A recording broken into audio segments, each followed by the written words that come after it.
Hello everyone, আসসালামু আলাইকুম। This is Fardin Wahid Arnab, life of Fardin চ্যানেলে আপনাদের স্বাগত। ভারতের ভিসা নিয়ে অনেকে অনেক রকমের প্রশ্ন করে আমাকে যে ভাই, বর্তমান সময় তো অ্যাপয়েন্টমেন্ট পাচ্ছি না, ভিসা অ্যাপয়েন্টমেন্ট পাচ্ছি না, তাহলে কিভাবে জমা দিব, কিভাবে কি করব।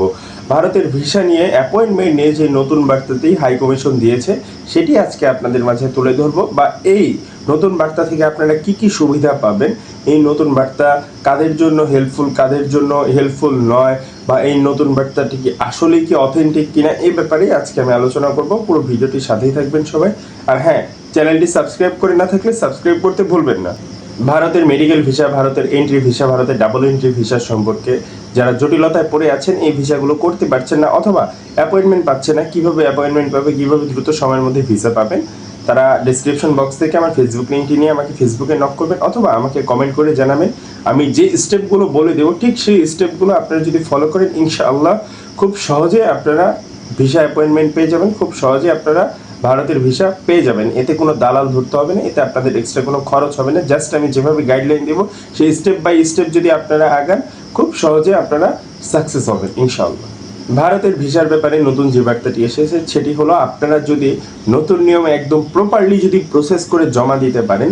যদি আমি মেডিকেল ভিসার ব্যাপারে বলি স্পেসিফিকভাবে, তো মেডিকেল ভিসার আপনার যে নতুন নিয়মটি চালু করা হয়েছে, এটা হয়তো বা সবাই অবগত আছে। নতুন নিয়মটি প্রায় 2 মাস আগে থেকে চালু করা হয়েছে। তো এই নতুন নিয়মের আপনারা যদি প্রসেস করে জমা দেন, তাহলে দ্রুত সময়ের মধ্যে ভিসা অ্যাপয়েন্টমেন্ট পেয়ে যাবেন, দ্রুত সময়ের মধ্যে ভিসাও পেয়ে যাবেন। ভিসার কিন্তু আপনার শতভাগ নিশ্চয়তা দিচ্ছে তারা, যদি আপনারা প্রপারলি প্রসেস করতে পারেন। এখন অনেকে অনেক মানে একটু বেশি বুঝে 2 লাইন, তো তারা বেশি বুঝে যে কাজটি করে, তারা শুধু ভিসা অ্যাপ্লিকেশন করে জমা দিয়ে দেয়। তো তারা আগে ভিসা অ্যাপ্লিকেশন করে জমা দিয়েছে, এখনও তারা ভিসা অ্যাপ্লিকেশন করে জমা দিবে, তারা তো সবই পারে, তারা এক্সপার্ট। তারা কোনো এক্সপার্টই না, তারা কিছুই না। আপনারা যারা ক্লায়েন্টদের মধ্যে একটু বেশি বুঝেন 2 লাইন, তাদের সম্পর্কে আমি বলতে চাই, আগের যে নিয়মটি আপনি অনলাইনে আবেদন করবেন, আপনার একটা স্লট নেবেন, আপনি জমা দিয়ে দিবেন। বর্তমান সময়ে কিন্তু এটি সম্পূর্ণভাবে আপনি যদি করেন, সম্পূর্ণভাবে আপনি এটিতে রিজেক্ট হবেন ভিসা। এর জন্যই আপনারা বেশি বোঝার কারণেই কিন্তু আপনাদের ভিসা রিজেক্ট হচ্ছে। আপনারা মনে করছেন যে এটা আর কয় মিনিটের, 10 মিনিটের, 15 মিনিটের ব্যাপার, আমি নিজে আবেদন করতে পারি, আবেদন করে জমা দিয়ে দিলাম। কিন্তু বারবার জমা দেওয়ার পরও দেখছেন ভিসা হচ্ছে না।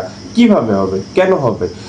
ভারত সরকার, ভারতের হাই কমিশন তো নতুন নিয়ম চালু করে দিয়েছে। সেখানে আপনার যত ডকুমেন্টস আছে, আপনার ব্যক্তিগত ডকুমেন্টস যত আছে, মেডিকেল ডকুমেন্ট যত আছে, সব আপনার ওদের সার্ভারে আপলোড করতে হবে। আপনি যতক্ষণ পর্যন্ত আপলোড না করবেন ততক্ষণ পর্যন্ত তো আপনি কোনোভাবে, যত অ্যাপ্লিকেশন, 1000 অ্যাপ্লিকেশন করেন, আপনি 1000 বার অ্যাপ্লিকেশন করে জমা দিল, আপনি 1000 বার আপনি রিজেক্টই হবেন, আপনি একবারও ভিসা পাবেন না।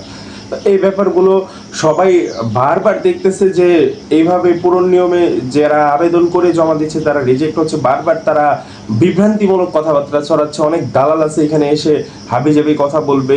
দালালদের কাজ কি? দালালরা, আমি সবাইকে একদম ফ্রিতে অ্যাডভাইস দিচ্ছি, সেজন্য অনেক দালালের অনেক প্রবলেম হচ্ছে। অনেক ইউটিউবার আছে এখানে, অনেক দালাল আমাকে কমেন্ট করবে যে ভাই এটা সেটা হাবিজাবি কমেন্ট করবে।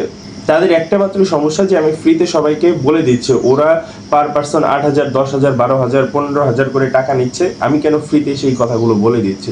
তো এই ব্যাপারগুলো আপনারা সবাই সতর্কতা অবলম্বন করে চলবেন। কারণ এখন শুধু ভিসা অ্যাপ্লিকেশনের উপরে নির্ভরশীল না। আপনি যদি ডাবল এন্ট্রি ভিসা করেন, আপনি শুধু অ্যাপ্লিকেশন করে জমা দিয়ে দিবেন, এটার উপরে নির্ভরশীল না। আপনার কিন্তু ডাবল এন্ট্রি ভিসাতে কেন যাবেন, এটা কিন্তু অথেন্টিক প্রুফ ওদের আপনার দিতে হবে, আগে দিতে হবে। তারপরে আপনি ডকুমেন্টস সাথে সাপোর্টিং হিসেবে তো জমা দিবেনই, কিন্তু আগে যে ডকুমেন্টসগুলো প্রয়োজন সেগুলো কিন্তু আপনার সব রেডি করে তারপরে কিন্তু আপনার প্রসেস করতে হবে। তো এই ব্যাপারগুলো থেকে সবাই মানে সতর্কতা অবলম্বন করে চলবেন। এই কাজগুলোই আমি যেগুলো বললাম, এই কাজগুলোই দালালরা করে দিচ্ছে, কিন্তু এটার বিনিময়ে আপনার পার পার্সন 8,000, 12,000, 15,000 বা 20,000, 50,000 টাকা করেও নিচ্ছে। কেন নিচ্ছে? শুধু শুধু নিচ্ছে এটি শুধু আপনাদের বেশি বোঝার কারণে। আপনারা বেশিও বোঝেন, আবার দালালদের টাকাও দিয়ে আসেন। তো একটু যারা এক্সপার্ট আছে তাদের কথা শোনার চেষ্টা করবেন, তাদের কথা বোঝার চেষ্টা করবেন, তারপরে আপনারা আগাবেন। এতে দেখবেন আপনারা খুব সহজে দ্রুত সময়ের মধ্যে, স্বল্প সময়ের মধ্যে, আপনারা স্বল্প খরচে আপনারা সাকসেস হবেন, ভিসাও পেয়ে যাবেন, ভিসা অ্যাপয়েন্টমেন্টও পেয়ে যাবেন। আর যেসব দালালরা টাকা চাচ্ছে, বেশি বেশি টাকা হাতিয়ে নেওয়ার কথা বলছে, তাদের থেকে সবসময় বিরত থাকবেন। এতে আপনাদের জন্য ভালো, দেশের জন্য ভালো, সাধারণ মানুষের জন্য ভালো। আজকে এই পর্যন্তই। ভিডিওটি ভালো লেগে থাকলে অবশ্যই ভিডিওটিতে লাইক দিবেন, শেয়ার করতে অবশ্যই ভুলবেন না, আর হ্যাঁ, চ্যানেলটি সাবস্ক্রাইবও করে দিবেন। ধন্যবাদ সবাইকে।